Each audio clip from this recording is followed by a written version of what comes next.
What's cracking, everybody? Benji Bruce here, speaking lifestyle. We are going to get going for today. So welcome all speakers, good, bad, ugly, horrible, great. Welcome all speakers, and we're going to talk about your marketing. If you guys have any questions, make sure you ask them right now. Then I'll come back to them later. Today, I just want to talk about basically, like, here's the thing. When you do a great job at an event, sometimes they want to bring you back. But a lot of times they'll bring you back, let's say 3 years later. Like they want to bring you back 3-4 years later, and your prices have increased by a lot, or they've just increased. The problem is you're thinking like, well, how do I tell them that, hey, you guys got to pay me more? Like, you paid this much a few years ago. Now my prices have increased because I'm the bomb diggity. And so how do you kind of go about doing that? Like, well, what exactly do you do? So what's up, everybody? What's up, Sean, Nick, Pamela? What's up, peeps? The other people who hopped on that I couldn't see. What's up, Monica over there on Instagram? So yeah, we're going to get going. This has happened to me a lot, actually. What happens is you do a great job, let's say years ago or something. You do a great job. You're speaking, doing whatever. Great job. Standing ovation. Everyone loves you.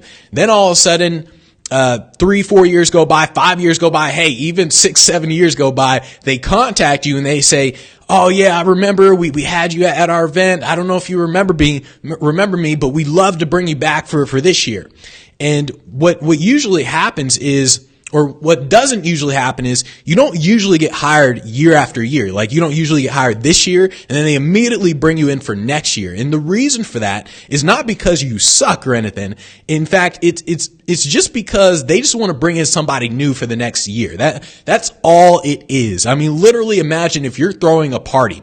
You throw a party this year and then next year you don't usually throw the same party. No matter how great the party was this year, you don't throw the same one next year. If you're doing a Halloween party, whatever it is, Christmas party, whatever it is, you're always thinking like, how do I kind of step it up this time, or how do I change it? That's what people are thinking when they're hosting events in terms of actually bringing in speakers. And so that's why speakers, no matter how great you are, they may not bring you in the next year. But 3-4 years down the line, they'll say, oh yeah, I remember that guy. Yeah, let's bring him in again. But they're thinking your prices were, let's say it was $5,000 at first. Now your prices are freaking $15,000, $20,000. And let's say there's a huge gap like that. But they think that you're still charging $5,000. Or maybe they think, well, he probably increased it a little bit, maybe $6,000, $7,000. So that's what they're thinking. They don't really think about this huge gap. So what exactly do you do with that? This is really, this is similar to like how friends and family, they don't really see like you, they don't really see your expertise. Let's say you're a marketing expert. They don't really see your expertise. And usually you're the last person they go to for advice, even though they know that you are the expert in this industry. And the reason that happens is because people see the old version of you, especially family. So family and friends, they see the version of you that was 15, 20 years ago. And so they see that version of you. And so they don't really see the new version of you where you're just freaking a master at your craft. And so by doing that, they naturally don't come to you. The same thing happens with events. When events contact you again, 3, 4, 5 years, 6 years down the line, they want to bring you in. They see the old version of you. You did a great job, but they still see that old version of you. So there's a couple things that you have to do. What's up, Wani? Mike, Dan, what's up, peeps? Kathy? So here's the thing. When it comes to persuasion, it's not about what you do in the moment. It's everything that happens before that moment. That's what you truly have to understand when it comes to persuasion. This is one of the reasons why I keep coming back to the dating analogy, where I keep saying like, look, if a guy goes up to a girl, he's talking with a girl, and then all of a sudden he says, all right, what's your phone number? And then she says, oh, I got a boyfriend. Well, the problem didn't happen when he actually asked for the number. The problem happened with everything that happened before the moment he asked for the number. And she just flat out lied saying she got a boyfriend, right? So it's not about what happens at that moment. It's everything that you do beforehand. The same goes with you kind of preparing them for the fact that you're going to increase your prices eventually. I do this all the time. Like, no matter what, I do it all the time. Whenever I can see a moment, I plant seeds to basically tell them, hey, we're busy. I'm going to be increasing prices. I constantly say stuff like that throughout the conversations that I'm having with them, like when I'm at the event, all that sort of stuff. So everything happens when they hire me or when they hire you. You need to start planting seeds immediately. So when people hire you, you're going to be at the event. You're going to be just talking, whether it's before the event, during the event, after the event, like at the bar, hanging out, the bar at the hotel bar or whatever. You're going to be talking with people. And this is something you want to do with the person who hired you and anyone above that person as well. But really, you're kind of just doing this with everybody in a way, but you're always trying to come across as in demand, no matter what. You're always on your game, no matter what, whether you're hanging out with people, no matter what, you're always on your game trying to come across as in demand. So what you do when you're at the event, you say things like, look, man, yeah, I mean, this year it's been busy. I mean, this year's been busy. It's been crazy. I'm pretty sure like next year we're going to have to increase our prices. You keep saying things like that to them when you're actually at the event. So once again, you're preparing them. When you get hired, you're preparing them for 4 or 5 years down the line. When they come to you, they understand, oh yeah, like this dude, his prices are probably a lot more at this point. So you constantly do that when you're talking with people, no matter where you're at. I mean, like after the event, what I do after the event is I tend to add people on social media, usually on Facebook. I don't usually add people on LinkedIn. Usually on Facebook, because Facebook is not a little bit, it's more personal than LinkedIn. LinkedIn is a business, but you want to get to the personal side. So I add them on Facebook. And the reason I add them on Facebook instead of just Instagram is because with Instagram, you can follow them, but they don't have to follow you back. But if you add them on Facebook, then it's kind of like a mutual ad thing. And so I'll add them on Facebook. And then on Facebook, you simply just post what you're doing. You just do your thing. It's just like, yeah, I'm out here in Texas. Oh, I'm out here in Florida. Like that's all you're really doing when you're on social media. And once again, you're planting seeds to basically tell them like, hey, prices are going up because I'm in demand. That's what you're doing the entire time. And you have to truly, truly do this no matter what. Then another thing that I do in terms of planting a seed is I will email them like 4 or 5 months after the event. So like after you get hired for the event today, or you're doing the event today, great job, standing ovation. Everyone's like, oh my goodness. And then 4 or 5 months later, you email them something like this. You say, hey, X, hey, John Doe, do you have other events that you want to bring me in for? We're going to be increasing our rates next year. That simple. Like you just say, hey, John, do you have other events that you guys want to bring me in for? Because next year we're going to increase our rates. That's all you do. That's literally the only message you send. It doesn't even have to be an email. If I added them on Facebook, I'll send them a Facebook message, by the way. So if I add people on Facebook, I do not go back to emailing them. So I will send them a message on Facebook because once again, it's more personal. Like you're trying to actually get more personal. You're trying to break down the business barrier, trying to get more personal with them. So I always add them on Facebook and I message them on Facebook. So that's what I'm doing. So once again, let me back it up a little bit. Remember, when you do a great job at an event, they probably won't bring you in for next year just because they just want something different, but they will bring you in, let's say 4, 5, 6 years down the line again. However, your prices have increased. And persuasion, the way it works is it's not about what you do in the moment. It's what you do before that moment. Everything you do before that moment. So you have to prepare them when you're at the event. You say things like as you're talking to them, like you don't just randomly say it. You don't just say like, hey, yeah, nice to meet you. And yeah, I mean, this year's been busy, man. Like you don't just randomly say it like that. You say, yeah, nice to meet you. Oh, cool. Yeah. And you're just talking with them. And at some moment in the conversation, you say like, oh man, this year's been busy. It's been crazy as all hell. I mean, we're going to have to increase our prices next year. So you say it like that. You like drop it. You add them on social media, and then 4 or 5 months later, you basically say, hey, is there any events that you guys need me for again? Because we're going to be increasing our prices next year. So you do that. That's the very first thing that you actually do.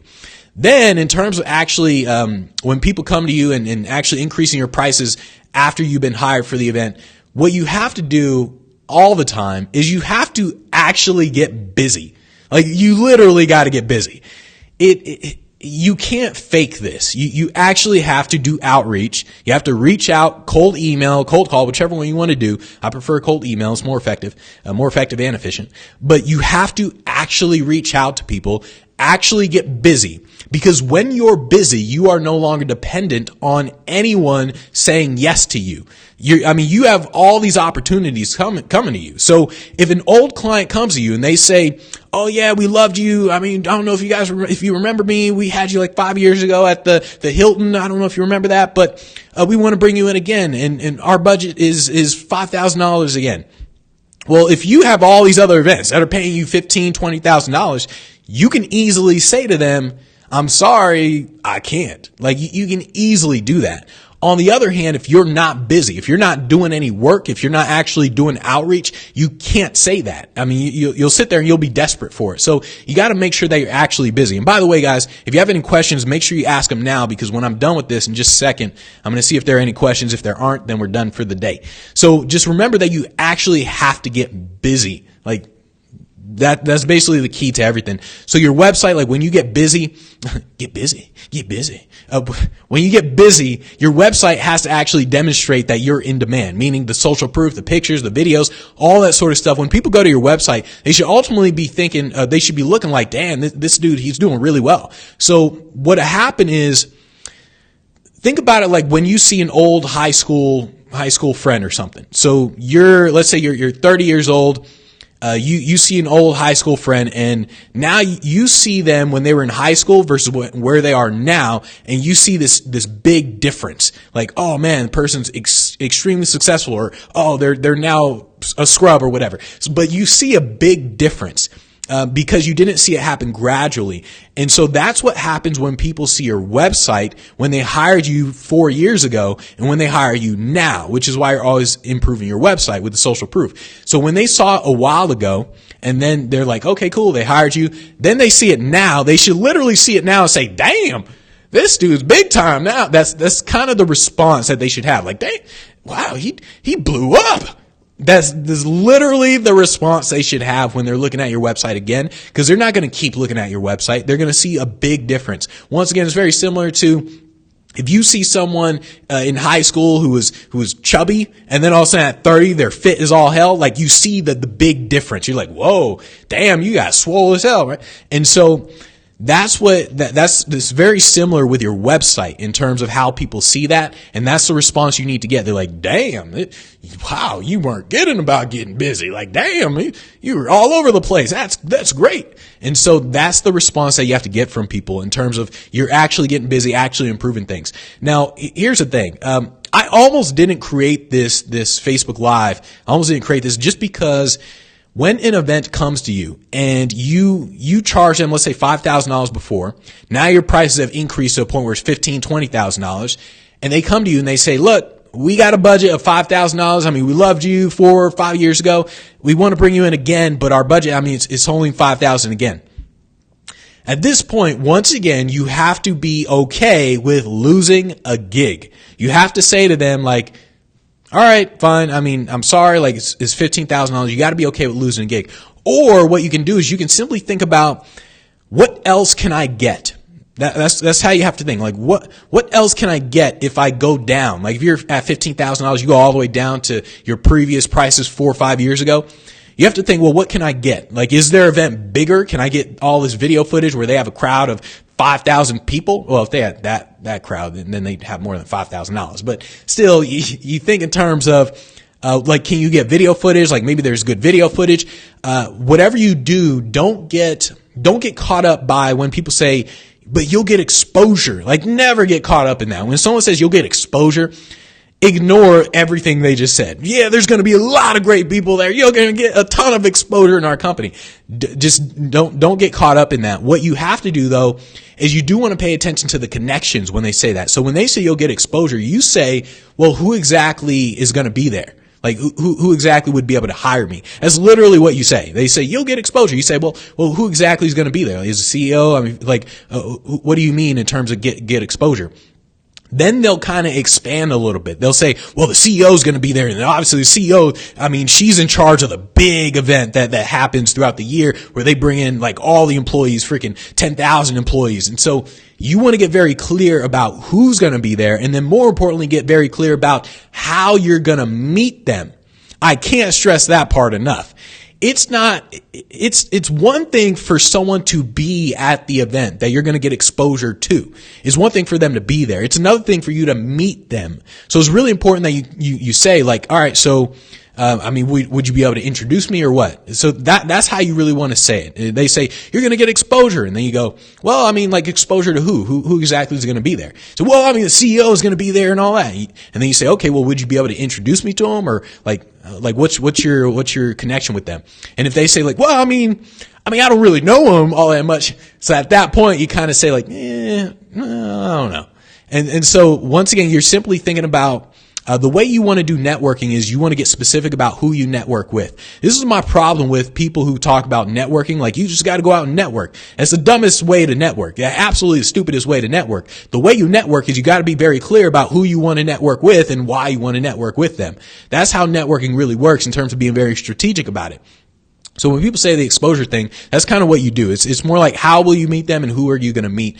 You just don't leave it to chance. That's what it comes down to. Don't leave it to chance, if they don't have that budget in terms of coming to you and everything.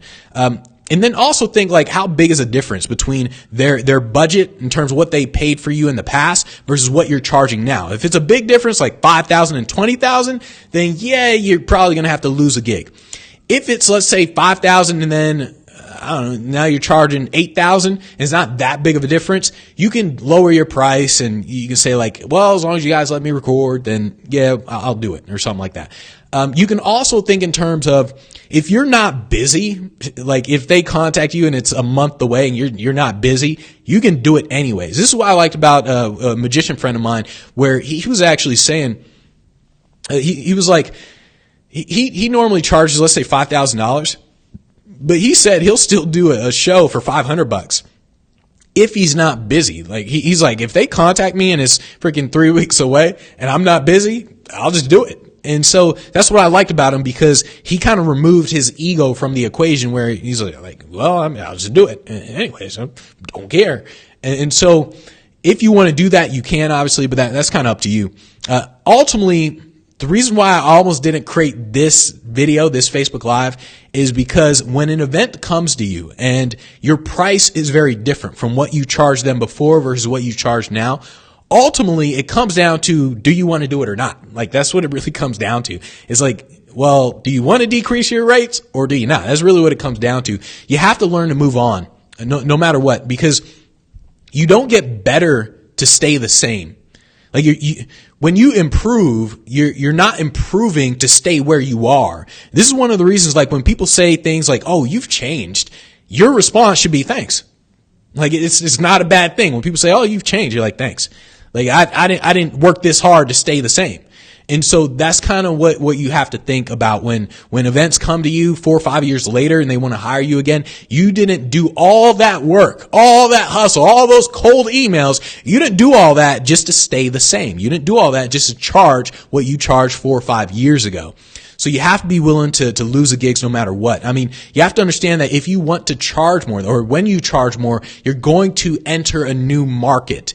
Even the corporate market. So the corporate market, they can charge, or they can pay you anywhere from like $500 to millions of dollars. I mean, there kind of is no limit with the corporate market.